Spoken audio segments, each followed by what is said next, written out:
Okay, we are officially recording. Thank you so much. Today we're talking about safety planning for the holidays. My name is Brennison Wheeler. My pronouns are she, her, and hers. I'm the Education and Outreach Coordinator at Women's Advocates. And I'll let Mary Beth introduce herself as well. Hi, everybody. My name is Mary Beth Becker-Locke. I'm the Crisis Resource and Outreach Navigator at Women's Advocates. And for self-care, I like to just wander around my neighborhood and say hi to the cats and dogs that are hanging out in the windows.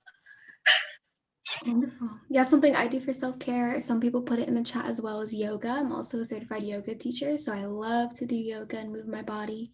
And there were some questions too about, so yes, this event and online meeting will be recorded, and that recording will be made available to you later today.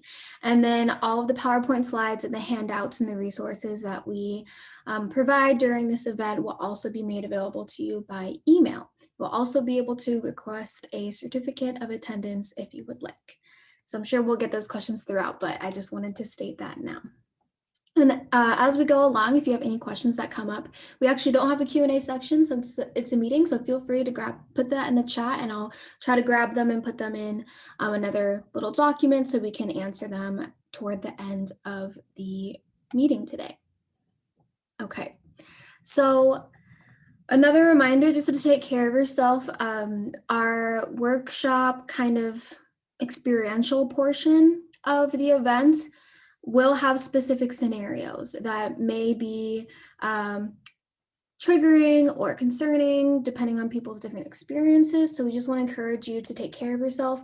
During the breakout meeting time, you can always message me and I can send you back to the main room if you don't want to participate in the breakout room. So know that that's always an option to you. I'm here to accommodate whatever you need. And then we have all of these resources on the screen that are available 24/7 for you to call, text, online chat, lots of different resources during, before, or not, I guess, before it's too late, but during and after this event.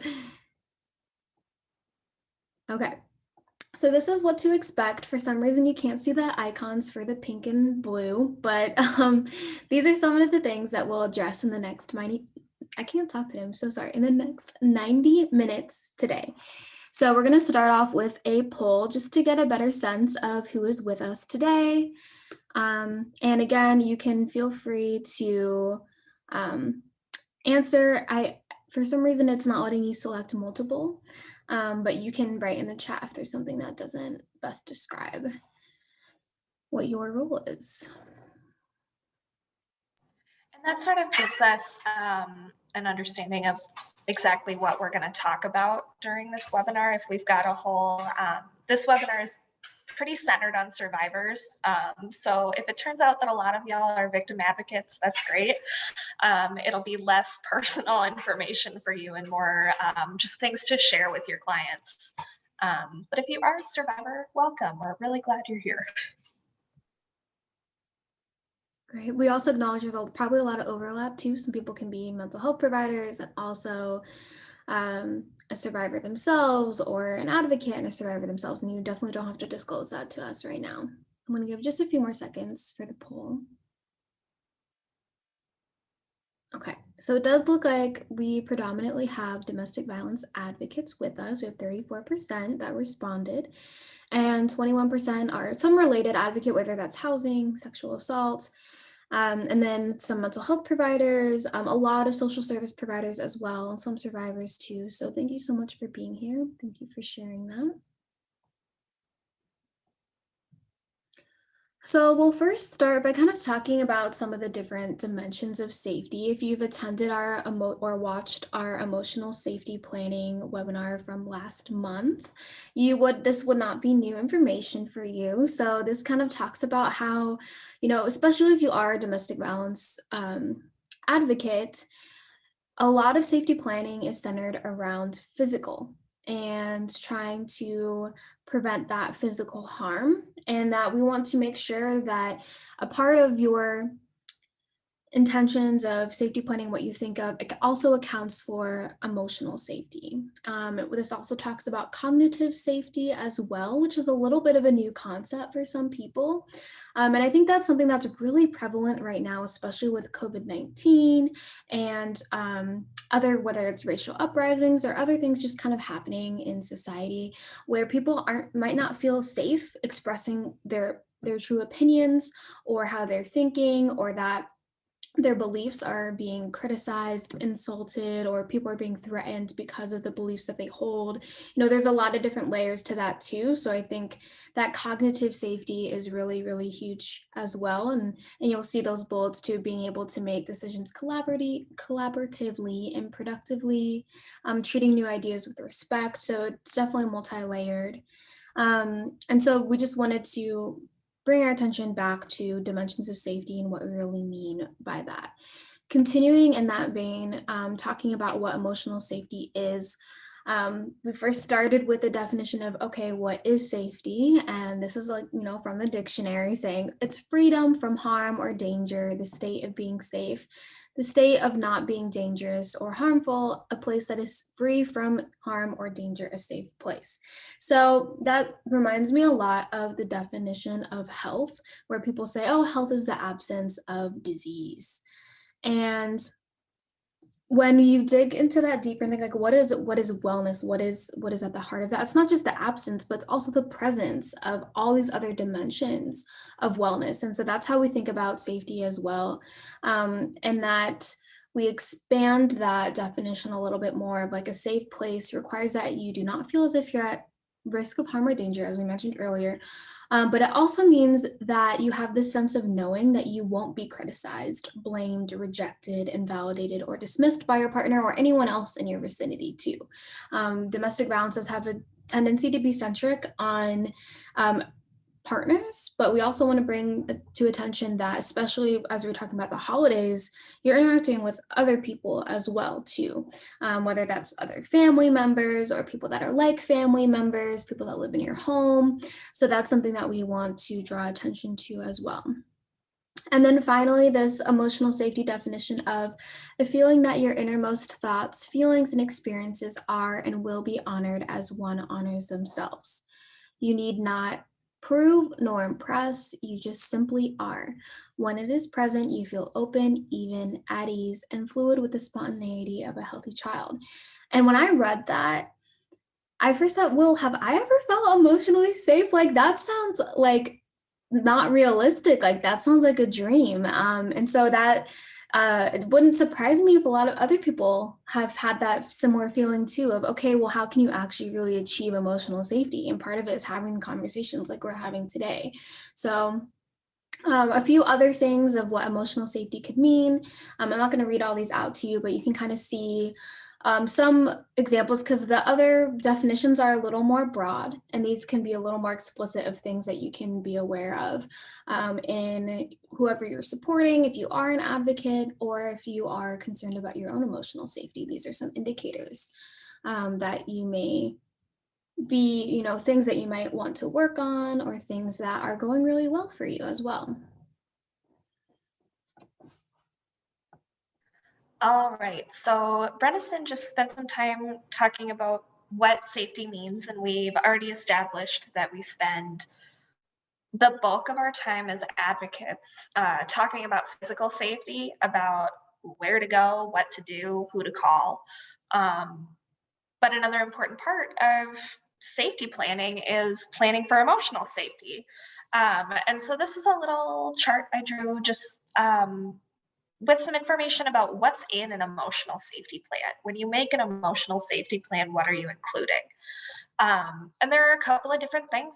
One of them is self knowledge. You're taking self knowledge into account when you're developing an emotional safety plan. You want to be familiar with your emotional responses.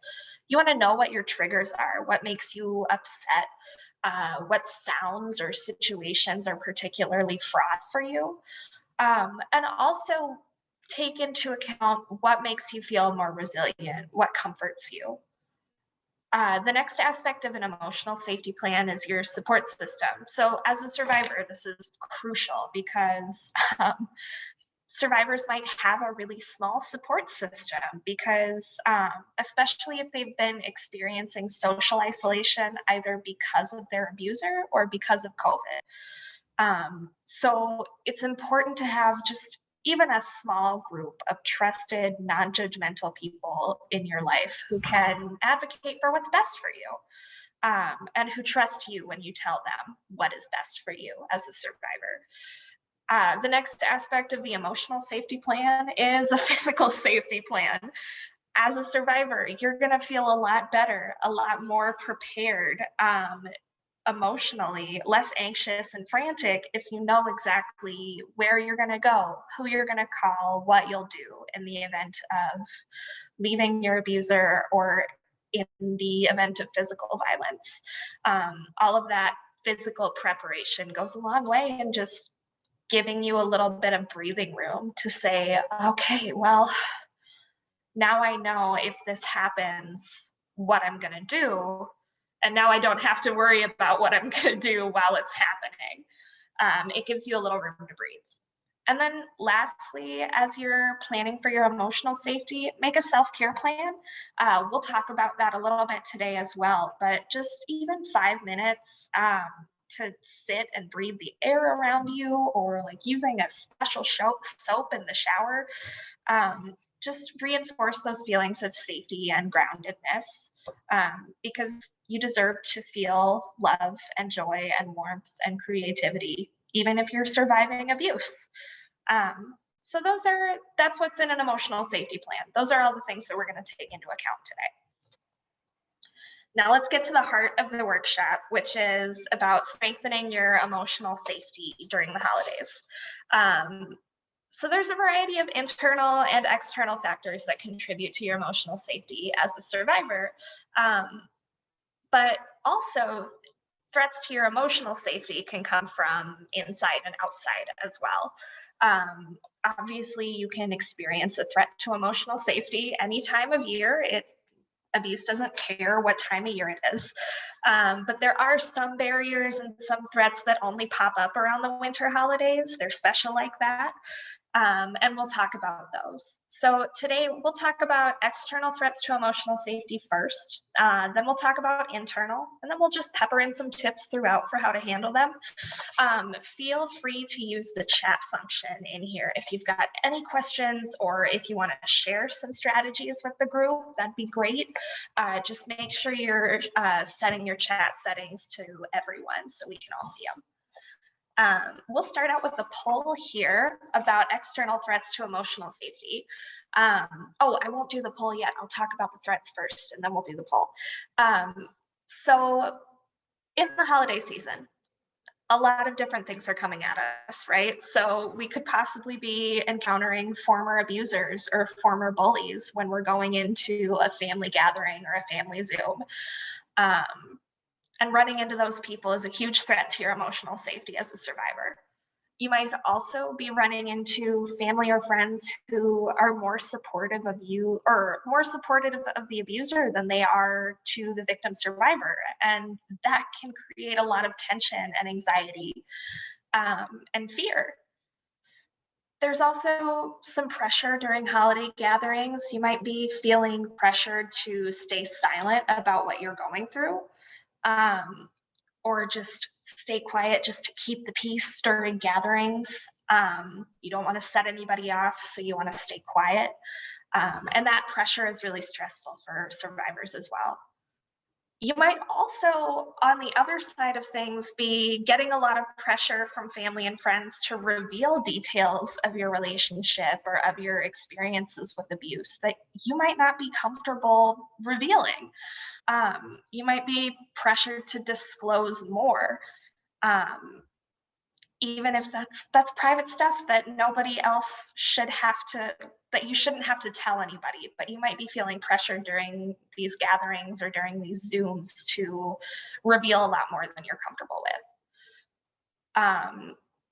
Additionally, we've got the special holiday bonus of the special COVID bonus of being pressured to gather during coronavirus, or feeling conflicted about whether to do an in-person event or do a Zoom or a virtual thing.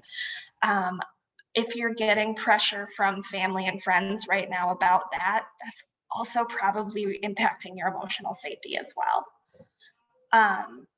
So we will do a poll to determine which of these are you concerned the most about or worried about the most as you're preparing your seasonal safety plan. What are the things that you either don't know how to deal with or know that you're about to go and deal with, or that your clients are about to go and deal with, that you need help with or need support with? Also, please write in the chat if the holidays are bringing for you some other threats to your emotional safety that are coming from the outside.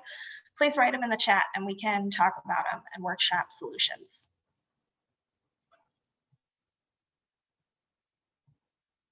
All right, we are waiting for poll results to come back.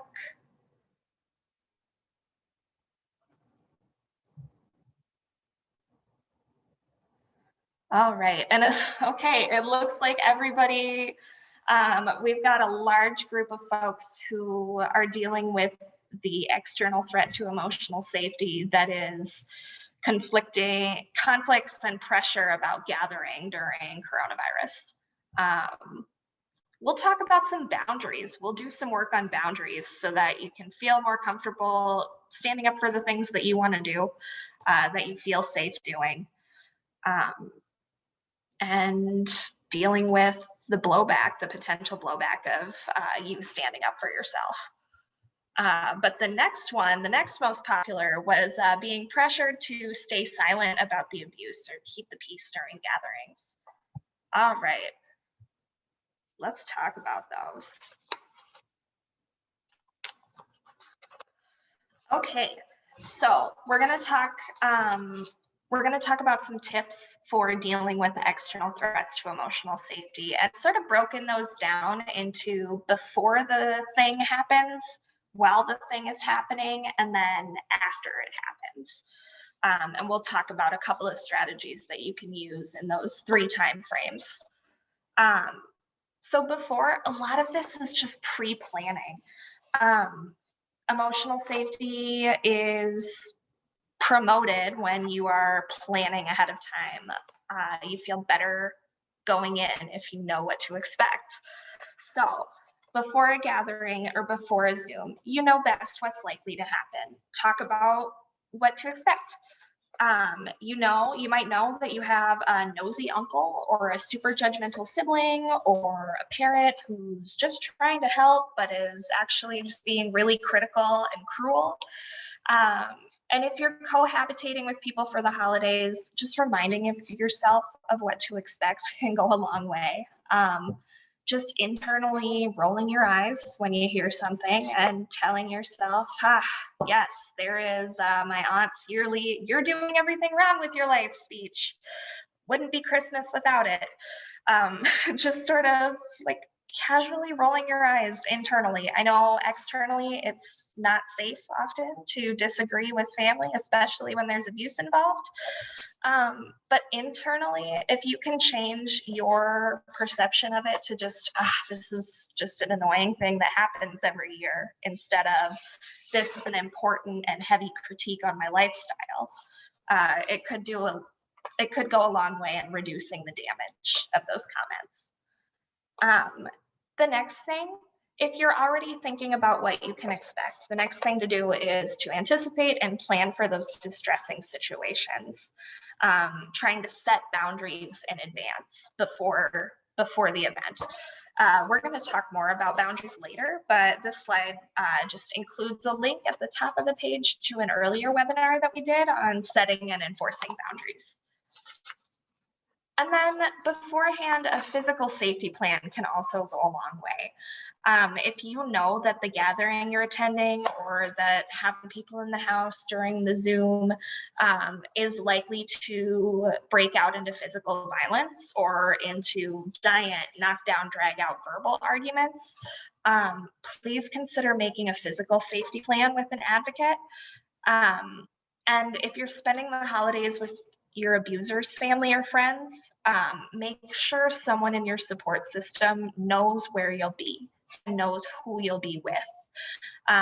Make sure that is someone who can pick you up if things get bad, and then check in before and after the event with that person so they know you're okay. This is really important because if things get violent, you deserve to have a way out of the situation. So even if it's just your advocate or a friend that you live close by to, please get in touch with them and make a plan for what to do if things get out of hand, because you deserve to be able to leave the situation if you need to. During the situation, here are some things we can do. So one strategy for when you are being overly questioned or grilled for updates about your personal life, is just to find 3 safe topics of conversation for changing the subject. This is really great for dealing with nosy relatives and family members and friends, for people who turn everything into a political argument, for folks who are trying to get you to talk about anything but the abuse you've experienced. This is a really good thing you can do. Just find 3 safe topics of conversation, media you both like, a hobby, family stories or memories are great. And if one of the things that you bring up is asking for help or advice, like a cookie recipe or something that maybe they know, that's great too. Let the person feel like they're getting a conversation out of you without it taking everything out of you.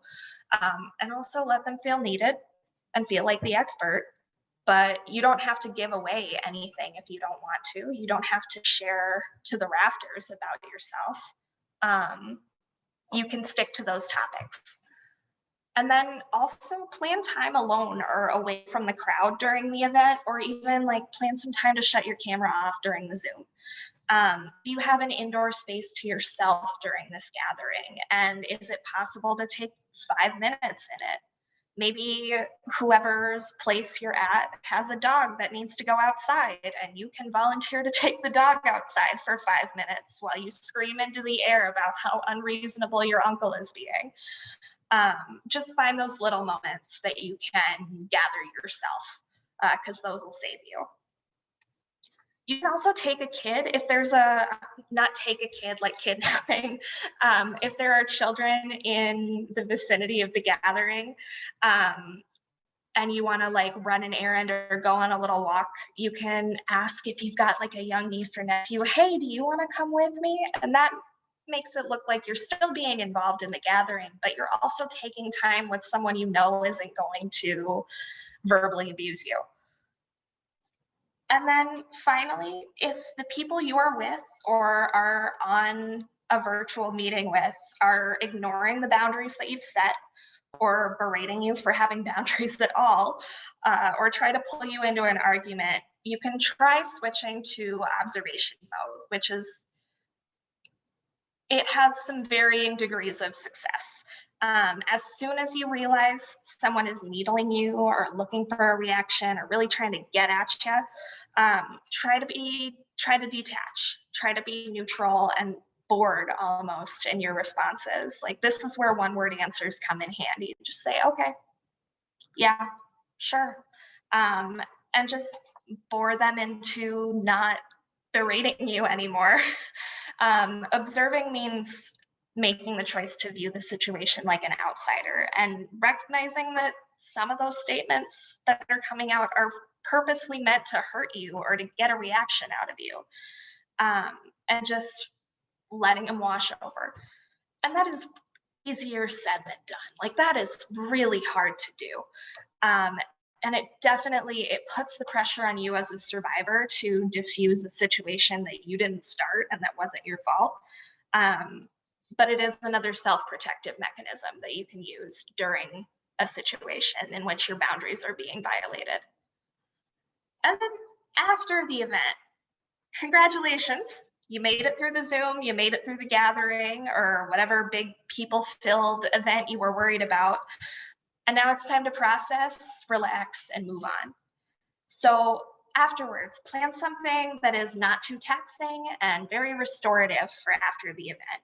Maybe you go for a run, or maybe you take a nap.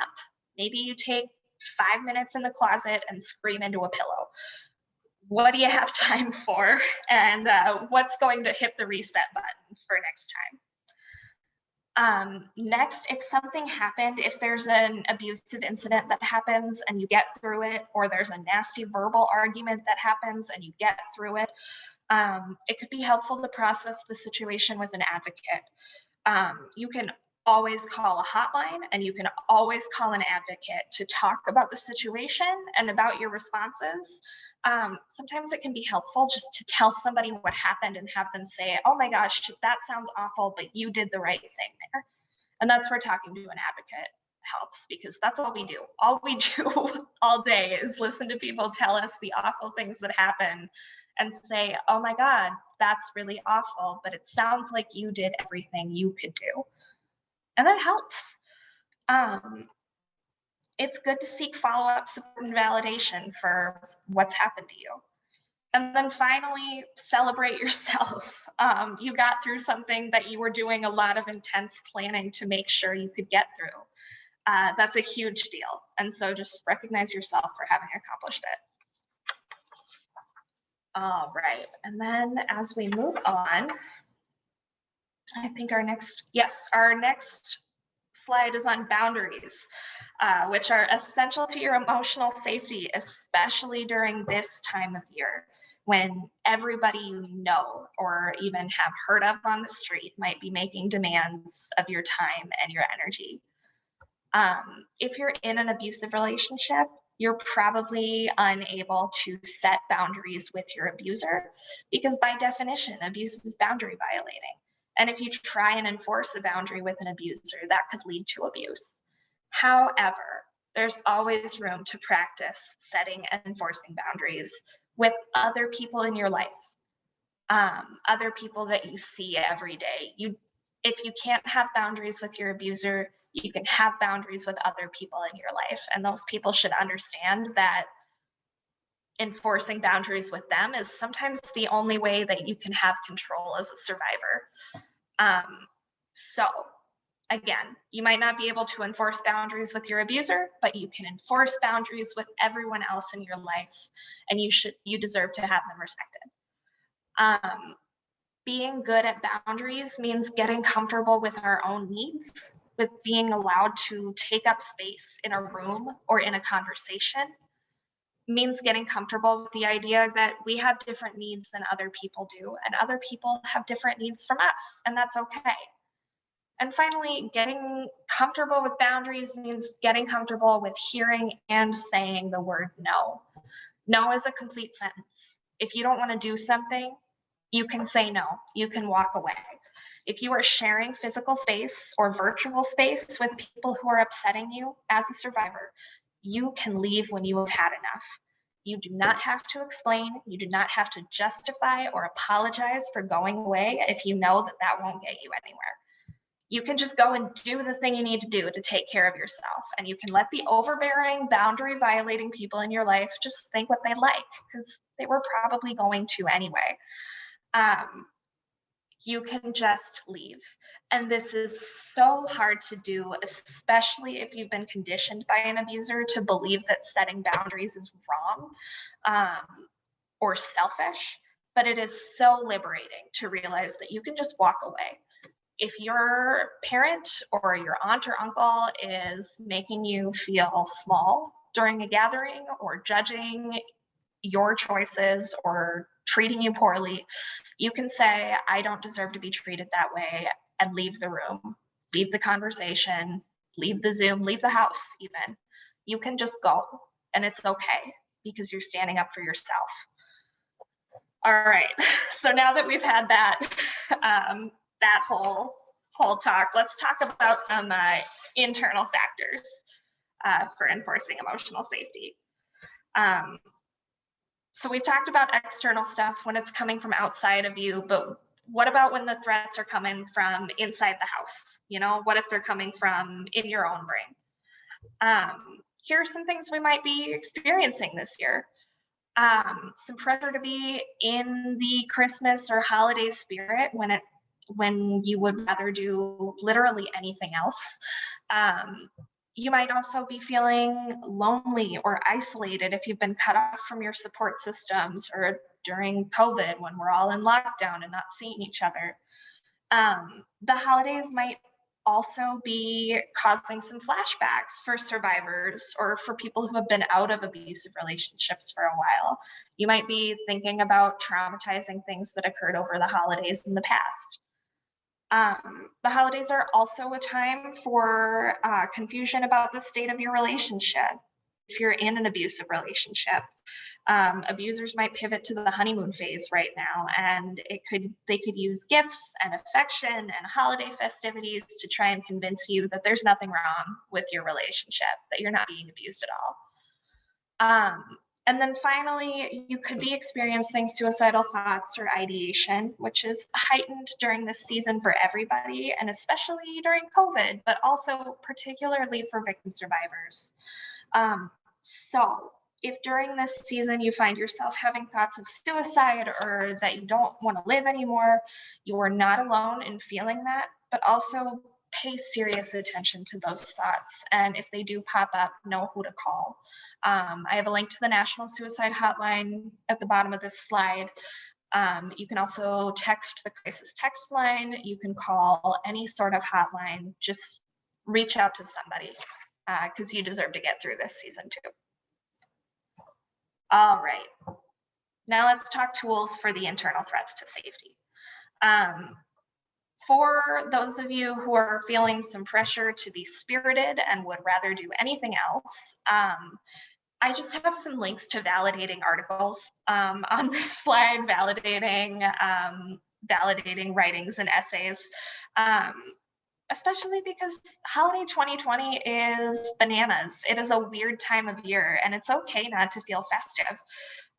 So there are several links here to validating articles, and you can return to the slides when you'd like for some sweet, sweet confirmation that you are not alone. Next, I've got some tips for coping with loneliness and isolation. If you've been in or have recently left an abusive relationship, you've probably been cut off from a lot of the supportive people in your life. Abusers tend to isolate the person they're abusing from friends and family who could offer help. And if you're separated from the ones you love this holiday season, and if that separation was done by somebody who claimed to love you, there are ways to experience connection. You can consider making a relationship inventory. You just have to get creative with your connections. It's really easy for me to say, just reach out to friends and family you've been cut off from, but that's not always realistic. But there are still people that you see every day, even if you're isolated. So you got to start thinking about those as people you can connect to. A relationship inventory is basically just a list of the people you see every day or most days. Who brings your mail? Who sells you your cigarettes? Who takes your coffee order or checks out your groceries? Who are the people that you just say, I'm fine, thanks, how are you, to in the checkout line? Those people are opportunities for genuine care and connection. You can ask more of them and you can say more to them. Reach out to those people you see every day, even if you don't know them or see them as somebody you trust. Just try and form whatever relationships or chase after whatever connections you do have during this time, because eventually lockdown will be over. Eventually the isolating period you're experiencing as a result of abuse will be over. And you can reach out to the people in your inner circle again. But for now, look at who you have and just hold on to those. Next, we have coping with flashbacks or triggers during the holiday season. If you've left an abusive relationship or you have a history of abuse, the holidays might be really difficult for you because you might be navigating those unpleasant memories from past holidays. And when those things surface, the memories of them can be as unbearable as the event itself was. So it's important to ground yourself in the present. We have some grounding activities and a safe place activity that you can try when you're feeling triggered to remind yourself that you are safe where you are in the present moment. Okay, And we have two more to go. Lastly, or second to lastly, sorry, you might be seeing a totally different side of your abuser this time of year, and might be really confused about the state of your relationship.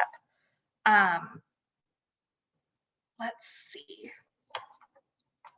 Just make sure that your abuser might be acting like everything's fine right now, and if you journal, or if any way you've documented the abusive situations that have happened in the past, it might be worthwhile to review some of those right now. Your abuser wants to pretend that nothing's happened and that everything's okay. But if you have documentation, you can remind yourself that no, you're not crazy. That actually happened and it was as bad as I thought it was. Just go through that documentation, even if it's hard to look at, and remind yourself that no, this was really as bad as I thought it was. And then finally, for suicidal thoughts and ideation, again, just there's crisis lines, there's mental health hotlines, but also who's your emergency contact? Not your abuser, not the person you live with. Who's your actual emergency contact, your real emergency contact, who has your back and has your best interest at heart, who you trust to show up for you and make good decisions about your happiness and your safety. That is the person that you call when you're having suicidal ideation, not your medical emergency contact. So those are just tips for the internal threats to safety. And now we're gonna move on to self-care and self-soothing. Thank you, Mary Beth. So this is a little overwhelming. You don't have to read all of these. The link where it says learn more here at the top right has an entire catalog of so many different things that you can try, because everyone self-soothes in their own way, and that will be unique to your own individual experience. But some suggestions are on the screen. They don't have to be really fancy. They don't require a ton of money. Some of the things that I love to do is just like wrap myself, and I call it like a blanket burrito, and it's really comforting. I know there's heated blankets nowadays and just so many other things to provide warmth. So it can be things as simple as that. There's a lot of other, breathing activities, kind of getting into the different senses, whether that's, lighting a candle that you really love, or taking a bath, or giving yourself a massage, or whatever helps you to feel comforted. And the reason we talk about self-soothing instead of just self-care is that a lot of times when we're in these high stress situations, it can feel like you don't have access to other resources, or you don't want to bother other people. And so this can help you feel like there's something that can be done, in that agency and everything, it's coming from you, it's coming from inside internally, and things that you can try to do for yourself within the scope of the situation. So we won't spend too much time on that. We'll talk more about safety planning and other things, and it dives more in depth in the worksheet that we're going to share in a few moments here. But it's a great place to start. And again, all these links and the slides will be shared with you, so no worries if you can't jot all of these things down.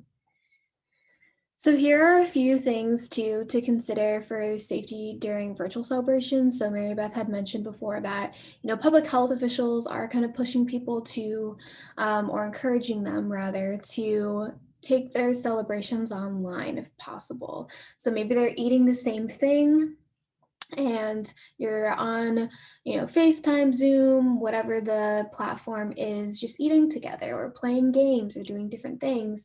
And the Violence Free Minnesota, the statewide coalition in Minnesota against relationship abuse, came up with this wonderful handout that I wanted to uplift 100%. And you can always go to that source and look at it and zoom in and stuff. But these are some considerations and some cues to look out for. So maybe you are an advocate, or you're a social service provider, and you are doing a Zoom with your family, and you're not, it can look a little different than when you're in person. When you're in person, you can talk to that person like one-on-one. You can kind of feel their energy. Like there's other things that you might be more privy to in person. So these are some considerations when you are on a virtual call. So maybe you'll notice things like, a startle response. So maybe you'll see, a partner or someone come up behind them and just the response, like something seems off about the way that they're interacting with each other.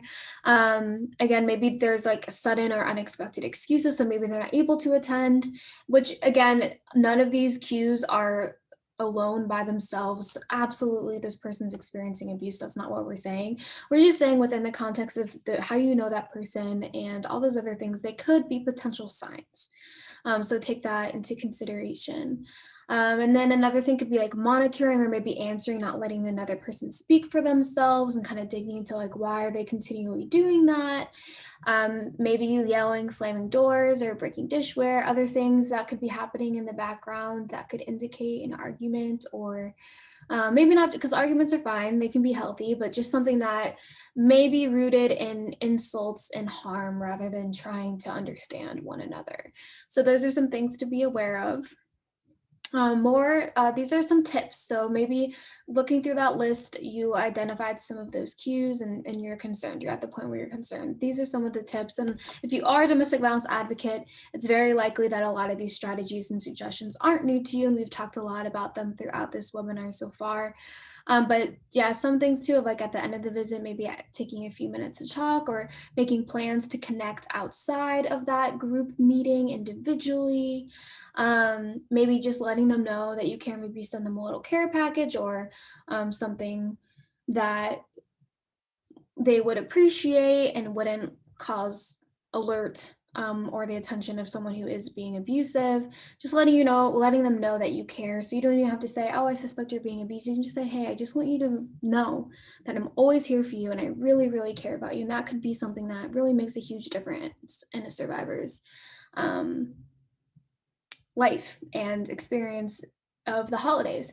But even if you are a survivor too, you might be able to pick up on those cues of other people too. So there's not only just like one survivor in a given group of people, like multiple people could be experiencing abuse as well. So that's something, and again, it's not to say that you have to put on, the onus of taking care of that person while you're experiencing your own abuse, but that's something to consider too. And Mary Beth, if you have anything you want to add to that, feel free to jump in. No, I think I think you're absolutely right in bringing up that, yeah, a survivor might not be the only one survivor in the family. Survivors can use these tips to recognize whether other people in their social circle or family circle are experiencing the same harms. Um, with these statistics being what they are, with, oh shoot, is it one in six or 1 in 4 women have experienced sexual assault or domestic violence? 1 in 3 at some point in their life, and so more than likely you'll be on a call with more than 3 people. There's statistics show that there's more than one survivor in any given group. So yeah, you can reach out reach out to anybody. Survivors, these tips are for you too. Absolutely. So we want to make sure we have enough time for the breakout room. So I'm going to explain how that is going to go. Right now, I want to draw your attention to the chat. So I'm going to send this PDF to everyone. And I would recommend either like getting a piece of paper out or pulling up a Word document to start to put in the answers to these things. And if you know how to edit a PDF and you want to directly edit it on there, you can totally do that as well. So please click on the link that I just sent in the chat because it might not be available to you when you're in the breakout room. So please click on that. It says we're going to be in groups of 4, but it's going to be a little closer to like 5 or 6, depending on how that goes. But we'll have an opportunity for everyone in the group. If they do want to introduce themselves, please definitely do that. And then as a group, you'll select which situation. We're going to provide a list of situations for you all that you'd like to navigate using the workshop worksheet. You don't have to worry about if other people chose it or not. Just pick the one that speaks to you or that you think would be most helpful for you to work through. And then one person can share their screen and type directly into the Word document, or you can all use the chat feature too. So say, make sure that this goes in the plan, or let's ask this question or consider this. And then you'll work collectively to complete the questions on the worksheet. So I'm going to first show what that worksheet, the Those are the situations. We're going to look at that in a second. I'm going to show you what the worksheet looks like first. So this is the PDF. And you're going to actually scroll all the way to the bottom. And these are the specific situations. So again, if you need to read through the situations, go to page 5 at the bottom, anticipating specific situations. You'll read through, pick which one. Don't spend too much time like analyzing all of them. Just pick one. And then you'll go through and answer. It's actually 1 through 10, not 9, because I added a reminder affirmations thing. So you'll walk through each of these different things. And it's not that anyone has to pretend they're the survivor. You can all pretend you're a group of advocates trying to figure out what to consider for all of this. We do talk about routes to safety. So if you're new to this concept, it explains more in depth here in this table. So you can see the different pathways and the different examples. Okay. We also talked about that more in the emotional safety planning webinar too, so you can always refer to that. But this is the sheet on page 6 that we're trying to fill out in our breakout room. So we're gonna have 25 minutes to do this. These are the different situations. They're on the screen here, and they're also in the worksheet. So can everyone like put a little thumbs up or do some kind of reaction so I know that we all understand what's going on. It's going to automatically move you to breakout room. If you need to be moved to a different breakout room or something, just send me a message or something like that. But hopefully we're good to go, and I'll hop through the different breakout rooms too to make sure everyone has the worksheet in a way and they understand what's going on and what the instructions are. But you're just working through page 6, answering all the questions, thinking about what you would need to know more information about, etc., because these situation descriptions aren't comprehensive. So 25 minutes, it'll automatically send you back. You'll have, it'll give you a 2-minute warning. Let me know if you have any questions. So I'm going to go ahead and open the rooms, and I'm going to pause the recording right now. So how was that for everyone? I know I was jumping around the different breakout rooms. Some people were kind of overwhelmed by the worksheet. It is a lot of information, especially if you're new to safety planning. So some people definitely opted to use that space to look through that worksheet and get familiar with that. Others dove right in and chose a scenario. Some people read through the different scenarios. Some people were able to get through all, 10 prompts. So there's a lot of different experiences that people had, but if you would answer this last poll that we have of what scenario did you choose, and if you didn't walk through the entire plan, maybe just select the one that really stood out to you the most. Situations 1 through 4. So there was one about, and I'll go back to that slide really quick. So these were the different situations, and they're not all comprehensive. Some of them are very multi-layered, and you need to ask a lot of other questions to best support this person.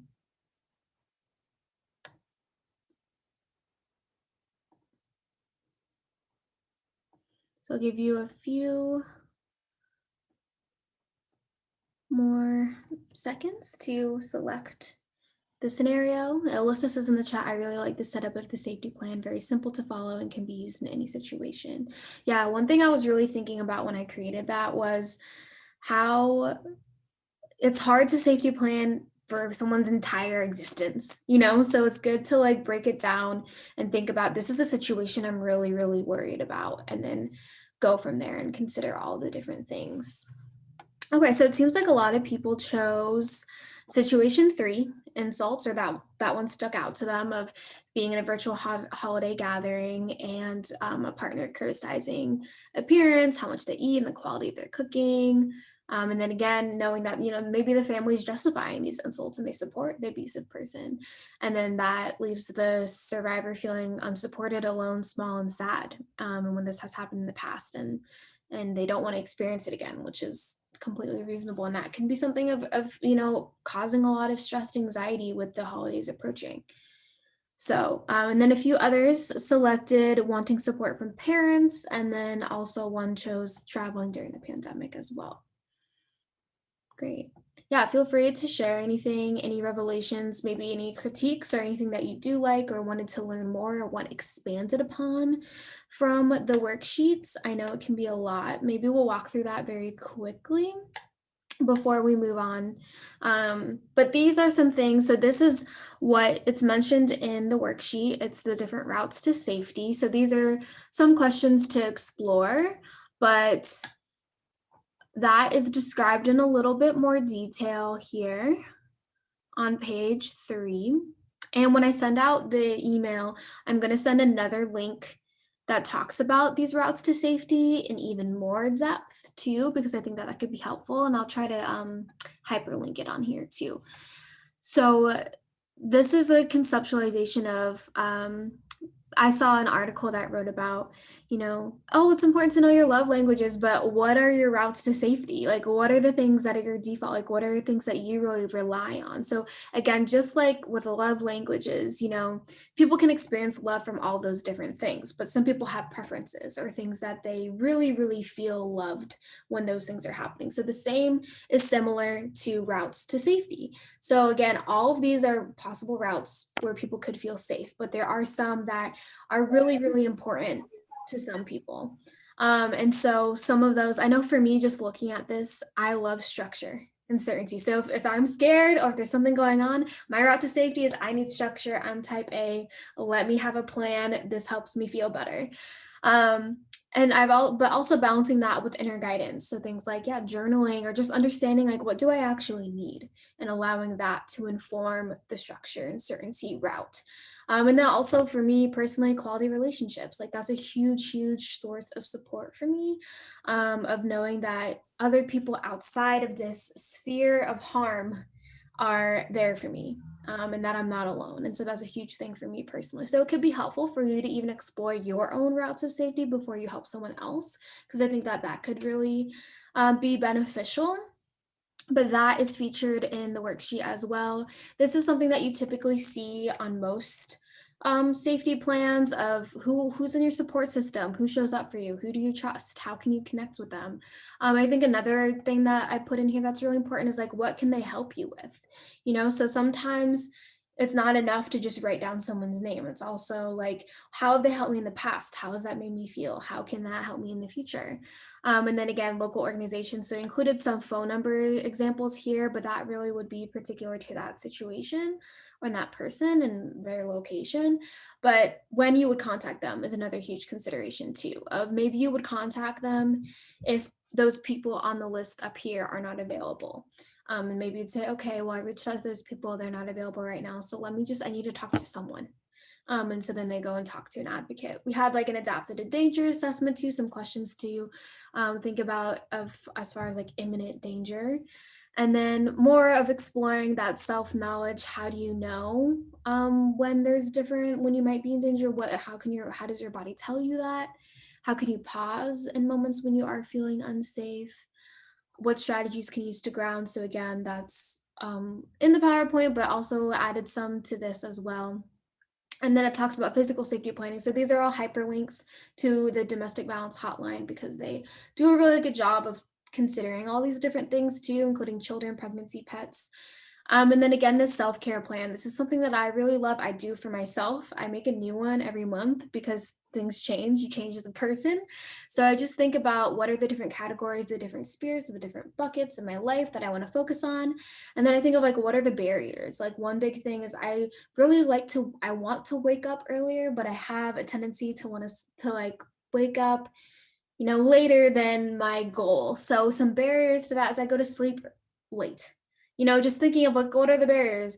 Oh, the barrier is, a friend or family member will call late at night and then I'll say, oh, I won't tell them that I need to sleep. I'll just stay up super late and then not be able to wake up in the morning or be really upset because I'm so tired in the morning. So anticipating what are those barriers? How can I address those barriers? So maybe just letting my friends or family know, hey, I really want to talk to you, but if it's after this hour, let's reschedule for another time. Or if you're on the phone and it's been 2 hours and it's getting close to your bedtime, saying, hey, this is what I'm going to do to set in place. Or even when you get on the call and say, hey, I'm so excited to talk to you, but right at 3, I need to go, or whatever time it is. And then writing out your plan and then sharing it with people and then encouraging them. I've had people in my life that I never anticipated would be interested in this kind of thing because they like would gawk at self-care and be like, whatever. No one can do that if they have a real job or whatever the different misconceptions are about it. But then when they see mine, they're like, wait, that's really helpful. Like I want to make my own. And then you can kind of hold each other accountable. And then, yeah, so the categories I chose, and those can be different for you, are balanced work, school life. I'm not in school, but I acknowledge some people might be, studying. Fueling my body, whatever that means for me. It could be food related, it could be other things that I feel like fuel it energy wise. Emotional wellness, and social connection. And then whenever this plan doesn't go perfectly, I will tell myself the following things. So I think that self-care plan is super huge and really helpful.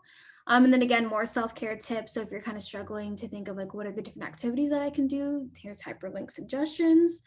And then again, we're very familiar with this. We just talked about this. So I included 2 slots, but you can always, I'm going to also send out a Word document version. Sorry, I didn't do that earlier, but I'll send out a Word document version, so you can edit it directly. And then you can also like copy and paste each of the situations because there might be more than 2 that this person is worried about. So in the sake of time, we're going to kind of move on. Again, this is Routes to Safety. This is the link to learn more about that. And then we wanted to shout out some of these so this worksheet that I sent out is a combination of a lot of these different things. But if you want to only have a self-care plan or only focus on emotional safety, we have those links as well. And then another shout out to our live chat. Mary Beth, you can jump in if you want to add anything. Mary Beth is often the Yeah. person on the other side of the line for. Yeah, for sure. Monday through Friday, 7 a.m. to 3 p.m. I am on the live chat. So show up if you need anything, advice, links to stuff, shelter. Send me a chat. We're also monitored. The live chat's also monitored 3 to 11 and 11 p.m. to 7 a.m. So we do usually have 24 hours of live chat staff. You can reach us any time of day or night. If you send a chat and we miss you, we will get back to you the next day. Just reach out. We'd love to hear from you. Right. These are a bunch of other resources that we have as well outside of women's advocates in the community that are really helpful for other things. So we recommend that you check that out. And then other resources about holiday planning too that we either pulled from and added to this webinar, or we just said you can go look for that. Some of them don't apply because they were created before COVID. So some of the suggestions might not be accessible for some people, but we also wanted to make sure if you wanted to continue learning about this topic, you had the resources to do so. And then follow us on Facebook and Instagram and Twitter and YouTube. Subscribe to our channel. We're climbing in the numbers. And that's also a really easy way to be notified right when we upload a recording of a webinar if you weren't able to attend, or if you want to watch it back or go to a specific part, you can, or send it to someone too if they weren't able to attend and you thought of someone that they would benefit from seeing this material. You can send it that way. Again, my email is on the screen as well. Mary Beth can send hers in the chat too if you ever want to reach out. You can also reach out to resources@wadvocates.org. I'm also going to include in the chat a survey because we do want to hear from you.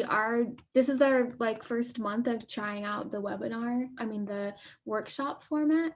So please let us know what your feedback is. One thing I'm thinking of is we might need to have someone designated to kind of facilitate each of the rooms, because I know it can be really difficult to kind of do that on your own if you're not as familiar with the material. And then if you do want a certificate of attendance, I'm putting the instructions in the chat on how to request that. They'll be sent out within the next few days. Be patient with us if it doesn't come automatically. And then again, the handout, everything, the PDF of the PowerPoint slides will also be sent in the follow-up email. It'll just take a little bit of time to download the recording and upload the recording to YouTube and get it all out to you. But thank you all so much for being here. We really appreciate it. We hope that it was helpful and that you are walking away with some tangible and practical resources. And yes, happy holidays to you all. Thank you for all the work that you're doing.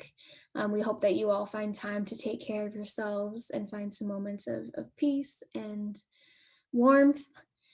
And yeah, Mary Beth, if you want to say any like closing statements, feel free. Yeah, thank you all so much for being here, for taking the time. We are wishing you just a warm and safe break and holiday season, and I hope that the survivors you work with have a peaceful and safe holiday season as well. Um, Reach out to us if you need anything at all. We'll be here. Thank you so much. And I'll just give you a few minutes or a few seconds rather to make sure you click on the link to fill out the survey. So even if you don't fill it out right away, just click on that, have it up in your browser, do it when you feel like it. And then, yeah, the instructions for the certificate. Let me know if you need anything else. Again, genuinely feel free to reach out to either of us if you do have any specific questions or need any support or want any resources or have any suggestions because um, the pandemic isn't going away, so we'll continue to do these virtual educational events coming in 2021. So I've been working on the programming for that, and we'd love to have your opinion inform what we bring to the table and offer. So thank you again. I'm going to go ahead and stop sharing and stop the recording.